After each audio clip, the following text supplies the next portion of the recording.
Deals, not war. That's the focus of tonight's angle.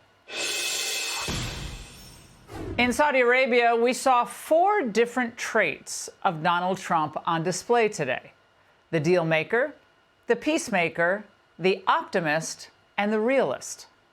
Let's start with the deal maker. The deals announced by the White House totaled around $283 billion for the U.S.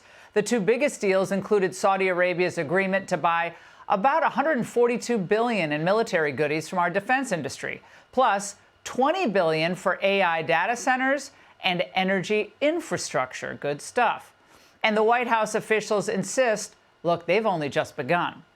And organizers of the Saudi Investment Forum held today, attended by some of America's top CEOs, also announced a total of 145 deals totaling more than $300 billion.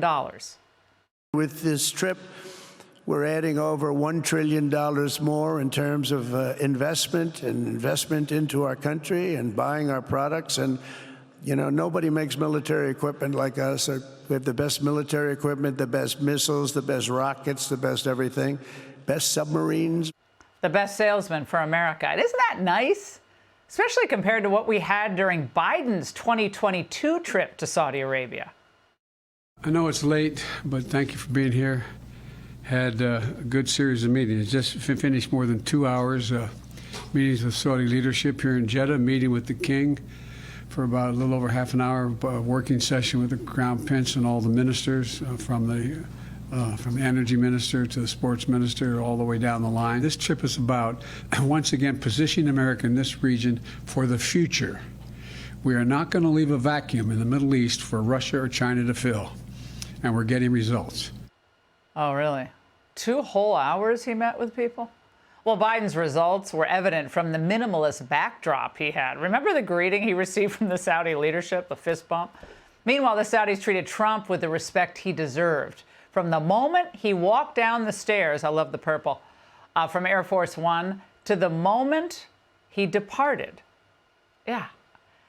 Look, he didn't come to lecture Saudi Arabia, but to treat them like a real economic power. This is why the Investment Forum was such a masterstroke, because it benefits American workers by pushing more money into the United States. And the gathering included America's biggest corporate titans from Uber, Google, OpenAI, Palantir, and many others around the world, like Jensen Huang from NVIDIA. Where is Jensen, by the way? Where is he? He's standing here. Where is he? I just saw that. Thank you very much, Jensen. I mean, Tim Cook isn't here. But you are. What a job you've done. He said he's got 99% of the chip market. I don't know. That's not easy to beat. But what a job you've done. Thank you. We are proud to have you in our country. You know that. Thank you for the investment. But it wasn't just Trump the deal maker. It was Trump the peacemaker. Saudi Arabia may not have wanted to hear this, but Trump needed to say it. It's my fervent hope, wish, and even my dream that Saudi Arabia will soon be joining the Abraham Accords. I think it'll be a tremendous tribute to your country, and it will be something that's really going to be very important for the future of the Middle East. I took a risk in doing them, and they've been an absolute bonanza for the countries that have joined. And Trump even offered an off-ramp to Iran with a warning. If I can make a deal with Iran, I'll be very happy if we're going to make your region and the world a safer place. But if Iran's leadership rejects this olive branch and continues to attack their neighbors, then we will have no choice but to inflict massive maximum pressure, drive Iranian oil exports to zero. The choice is theirs to make. We really want them to be a successful country. We want them to be a wonderful, safe, great country. But they cannot have a nuclear weapon. This is an offer that will not last forever. Oh, I love that. It's not going to last. Better act now. So, enraging the forever war crowd, Trump has even said he'll meet with Syria's new leader. Now, mind you, we haven't had normal diplomatic relations with Syria in over a decade. And since 1979, they've designated them a state sponsor of terrorism. But President Trump announced an end to sanctions there in order to give peace a chance. And that starts with a conversation. I will be ordering the cessation of sanctions against Syria in order to give them a chance at greatness. In Syria, which has seen so much misery and death, there is a new government that will hopefully succeed in stabilizing the country and keeping peace. That's what we want to see. Now, as uncomfortable as this makes official Washington, people who can't think outside their bubbles, I'm going to ask this tonight. What is the alternative for the United States? Because we've had decades of war and interventionism and lectures and military tensions. None of it's worked. If anything, in many cases, we made matters worse, including for ourselves. Trillions of dollars wasted, thousands of lives lost. Never get them back. And that brings us to Trump, the realist.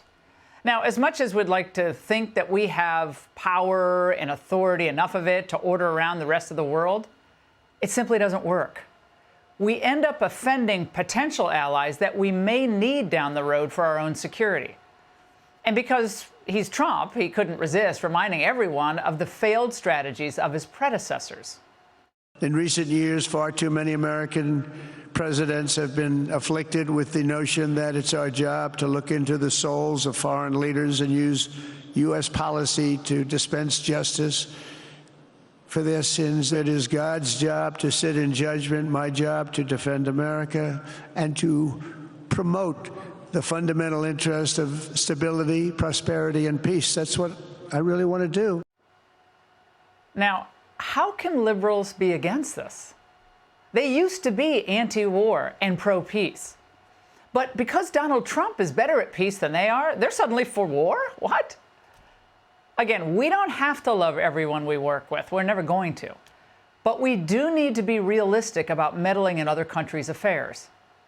As I've shown repeatedly, I am willing to end past conflicts and forge new partnerships for a better and more stable world, even if our differences may be very profound, which obviously they are in the case of Iran. I have never believed in having permanent enemies. I am different than a lot of people think. This is bold and it's refreshing. It's totally something we haven't seen before from an American president. It makes a lot of people uncomfortable, but not I. Finally, undergirding all of this is Trump, the optimist. Like, why condemn America to the unsuccessful policies and strategies of the past? Why not chart a path that is uniquely focused on making America stronger, more prosperous, and it would be nice, a little happier, get along a little bit better?